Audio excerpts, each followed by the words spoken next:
What's going on, guys? Here we are, second edition of Tequila Talks for the YouTube channel. Still gonna get better and better at this. We're here today at Las Almas Rotas in South Dallas with Shad, owner over here, and Mr. Felipe Camarena himself with G4. Really cool location. Guys, thanks for being here, taking some time out today. Absolutely. We've got great tequila. Looking forward to having a little bit of a conversation, and we'll see where we go with that. Cool location over here. Really beautiful room, the back room over here at Las Almas.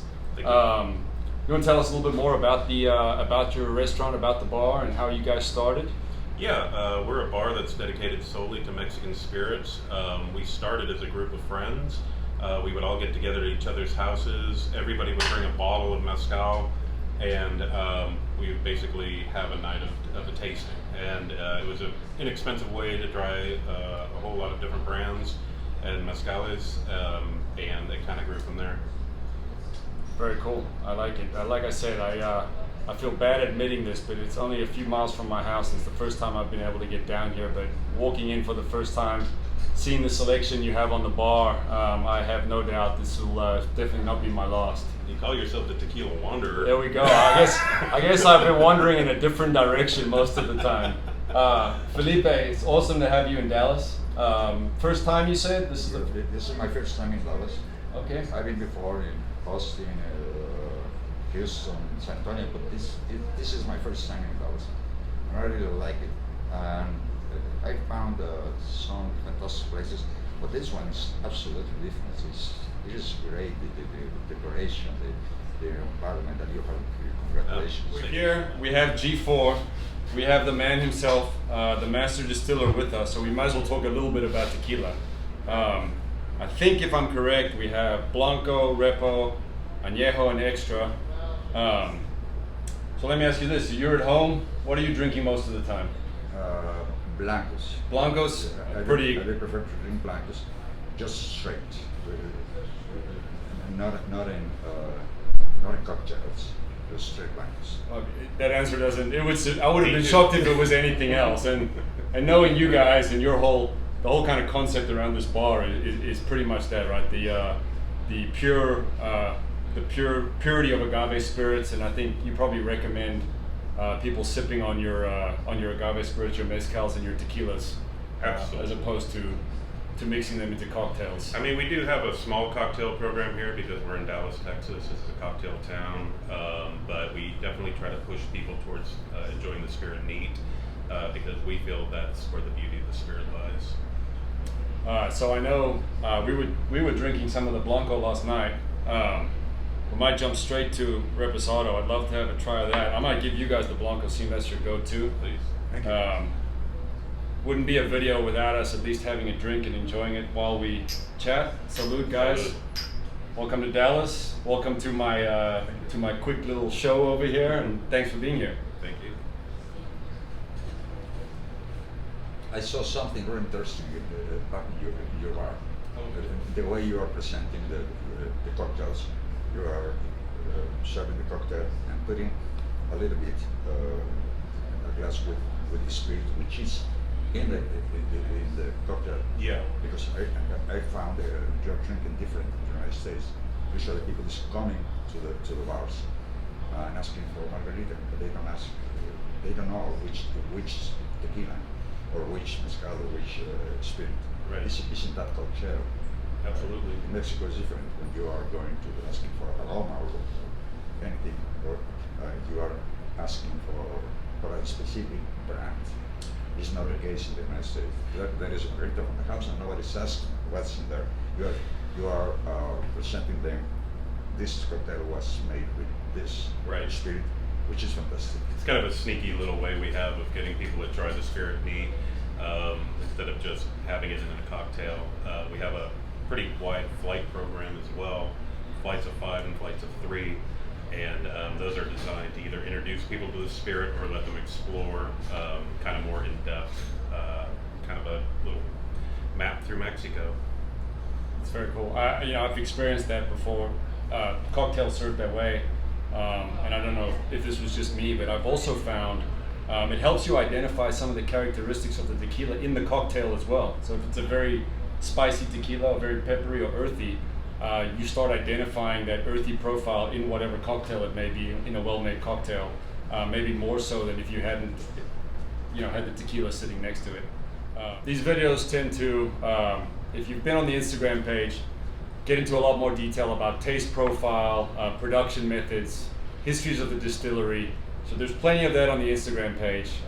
These videos that we're putting up now on YouTube, I want to try to get you to or at least introduce people to some of the people behind the tequila, behind the establishments that really support the tequila and the agave spirits industry. But I do want to touch on some tequila things a little bit. So this is something, a question I get very often, Felipe, is, your reposado right here, compared to a lot of brands that are up on the shelves, maybe not here because you guys are very authentic, but in a lot of restaurants, people who aren't tequila experts or aren't very familiar with tequila might be put off and get confused how an aged tequila could be so light. Even the añejo and extra compared to some others. Yeah. I'd love you to talk to that a little bit. I know, I think I know, I know about it, but the barrels that you're using and why, I think would be interesting for people to know about. Well, I don't like to use always barrels with char number one. I don't want that much presence of caramel flavor in the product, and those have sugar specific for one reason.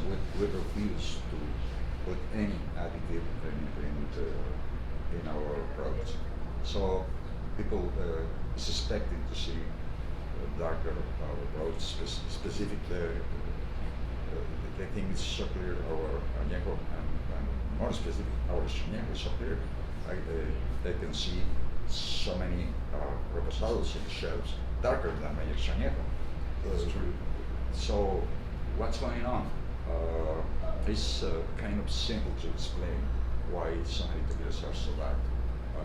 The normativity says in order to call your tequila reposado, should have been touched of oak for at least 2 months.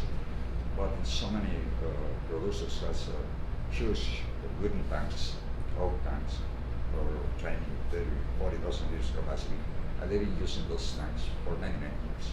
So what's happened? You are putting the blanco inside those tanks, and 2 months later, it's still blanco. 2 years later, it's still blanco. The wood is exhausted. It's not adding the properties, it's not adding color. So in order to establish a visual difference for the consumers, they are adding a little bit color, usually caramel, base color. So now there's a difference. Now they are releasing the tequila for añejos and ups is clear and reposado, so have more color. And with añejos more color. This is really common in the industry. We refuse to put a color, the añejo, the spirit. That's it. The regulation allowed you to add 1% of additives, but that doesn't say anything about that kind of additive. It is different to put in your tequila 1% of sugar than putting 1% of this artificial sugar. Glycerin? Which is 100 times more power than sugar. So artificial, yep. So it's still 1%, but it's overbearing and making this quite a lot if you think about it, though. Honestly, I mean, it doesn't sound like very much, but Well, look, I've featured G4 tequilas on the Instagram page many times over the last 3 years that the page has been around, and that's always the main talking point that I end up coming up with is the zero additives in this and a lot of the other brands that I would post. And I think I told you this last night. It was probably the thing that started me on a tequila kick almost 7 years ago. If you're drinking clean tequila like that, made with zero additives, made in a traditional way, you really are not getting that hangover that a lot of people associated with the crap they used to drink in college. A lot of that is the additives, it is the sugar, and all the other stuff. Not to mention the mixers they use with the tequila itself. So. But there's something interesting, talking about the hangover. So many times is because the way you are drinking this, mixing this. Sometimes you can drink the best whiskey, the best tequila, the best, but mixing bad and getting drunk.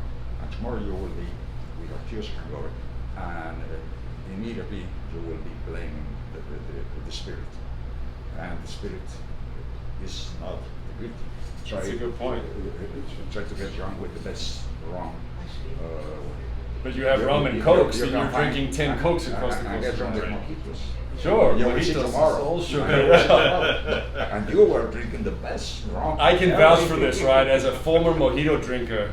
Sugar in the recipe. Come on, tomorrow you will be. I've had many Sunday mornings where I didn't want to be around anymore. I can vouch for the mojito thing, for sure. Well, let's see. We got añejo over here. I don't know what you want to grab. I really want to taste this extra, and I've actually gone through I've had all of your expressions. I've never actually tried the extra añejo, so I'm excited to sip on this. You never did? I've never had it. This is the first time right here. I So don't think I've ever had it either. can't think of a better. Well, there we go. One for Shad, one for me. I'm assuming you've had your extra añejo, right? Yeah, but There's his blanco. All right. Well, cheers. Cheers. Cheers. No better way to try it for the first time with Felipe himself.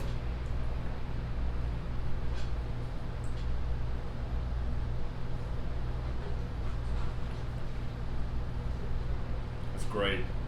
Really is good. I get like you were saying, because the barrel isn't imparting a lot of flavor and affecting the tequila in that way, you really get a lot of the earthy flavors over there. I get almost floral on the nose and floral taste profile.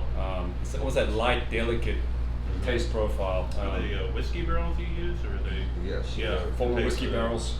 Definitely tastes a little whiskey. And sometimes with the many extrañeros, like I have no idea if I'm drinking a very old brand or whiskey, rum, because I cannot find or tequila, because I cannot find the agave, I cannot find the grape, I cannot find the cane or the grain.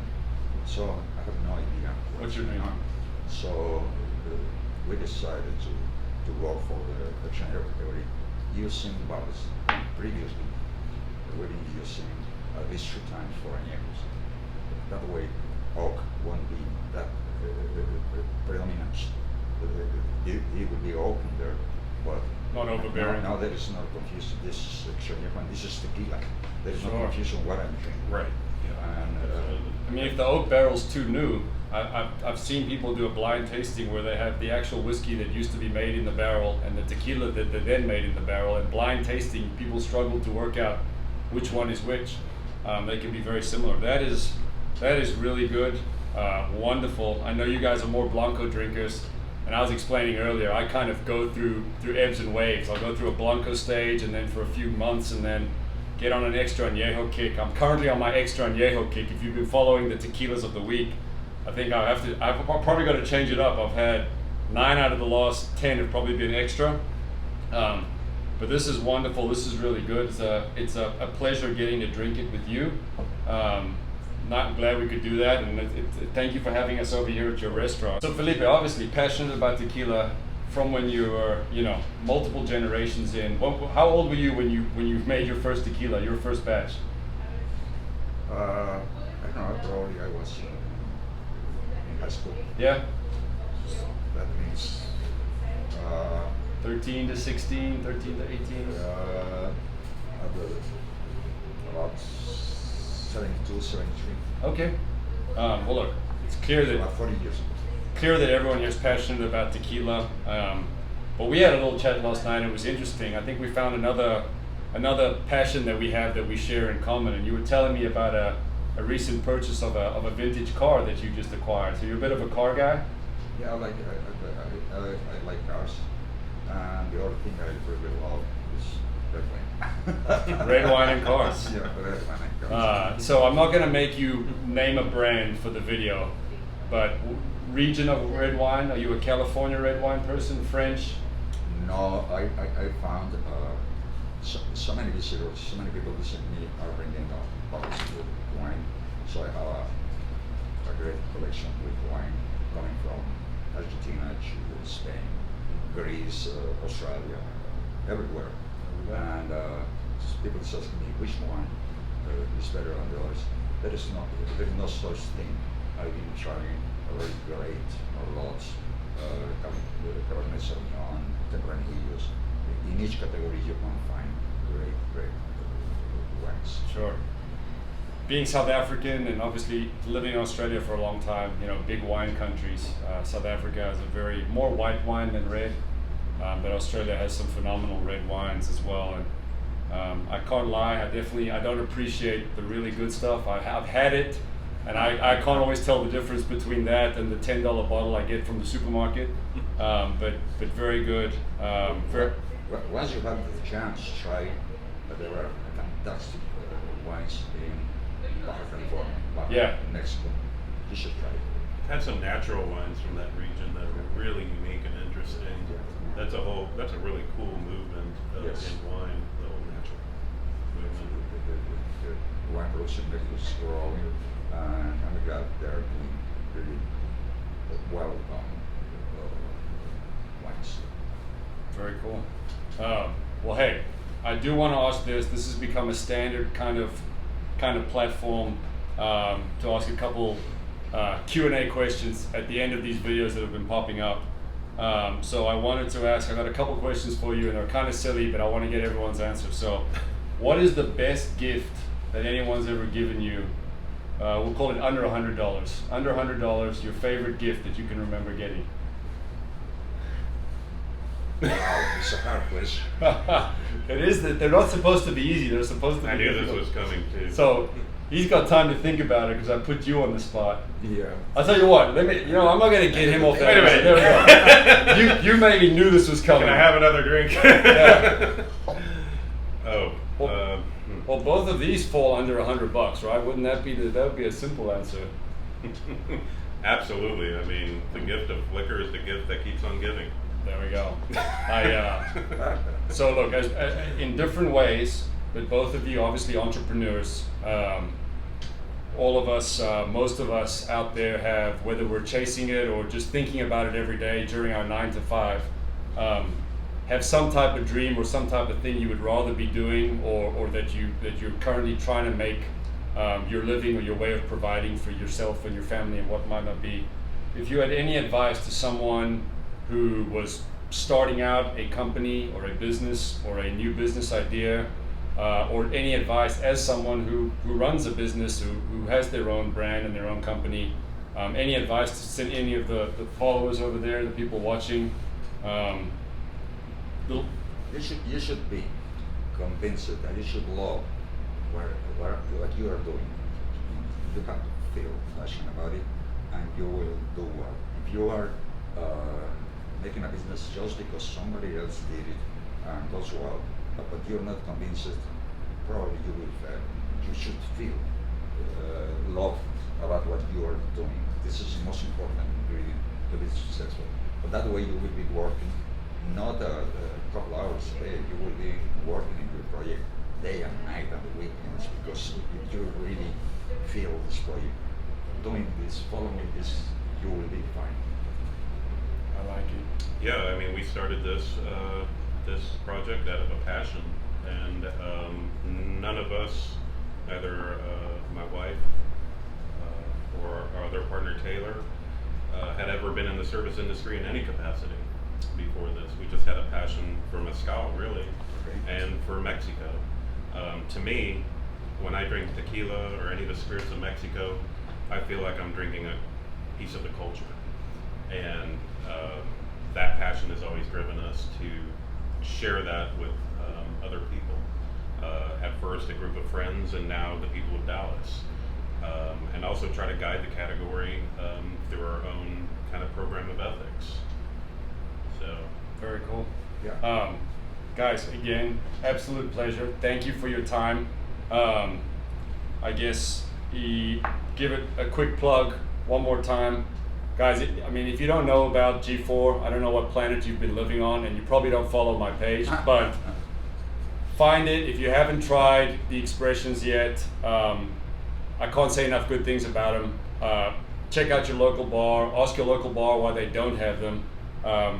we mentioned a few times, and I've spoken about it on my page, right? One of the legacy brands made with some of the most traditional methods, zero additives, and I think one of the purest expressions or brands of tequila that I've ever come across. And as your palate develops and you get more educated on tequila, you start appreciating more and more just how good this stuff is. But thank you guys, it was an absolute pleasure. I'm glad I could get some time to your advice, to good tequila, to good friends and conversation. Thank you very much. Thank you. Hope to see you guys again soon. To all you guys, keep wandering, drink Mexican, and I'll see you again for the next episode.